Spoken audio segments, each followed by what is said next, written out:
महोदय, हे विधेयक आणल्याने याच्यामध्ये सुधारणा आणली, अतिशय चांगलं सुधारणा आणली, मी स्वागत करतो.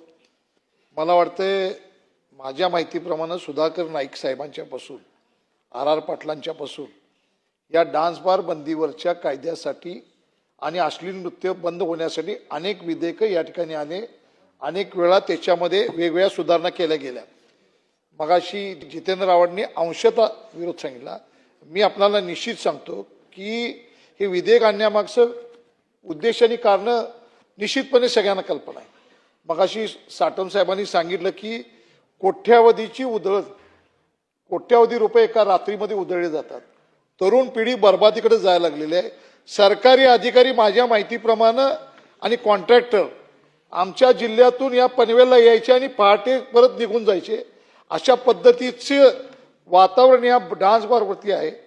मला वाटते ह्याच्या मागचं उद्देश आणि कारण एकच आहे, अश्लील नृत्याला बंदी केली पाहिजे, ज्याच्या माध्यमातून या ठिकाणी पैसे उधळले जातात, तरुण पिढी बर्बादीकडे जाते. ऑर्केस्ट्रा असू देत, बाकीच्या गोष्टी सगळ्यांना मान्य आहे.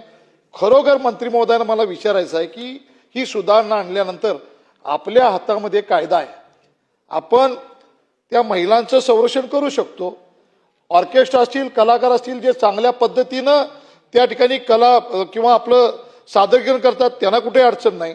परंतु खरोखर हा कायदा अंमलात आणायचा असेल तर कायद्याचं रक्षण करते आपण आहे, आणि खरोखर करायचं असेल तर या सुधारणा पाठिंबा देतो. मग त्यामध्ये CCTV बसवा किंवा आणि काही गोष्टी बसवा, परंतु एक पालन आपण योग्यरित्या कठोर करावं, ज्याच्या माध्यमातून आपल्याला कल्पना की तरुण पिढी बर्बाद होते.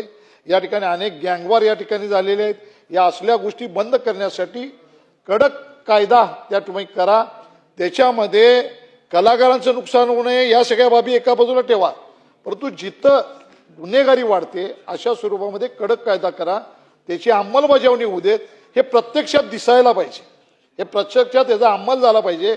आणि मला वाटतं गृह खातं याच्याकडं, आज गृह खातं मुख्यमंत्र्यांच्याकडे आहे आणि बिल हा पण गृहमंत्री या ठिकाणी आज आपण भोईर साहेब पण सादर करताय.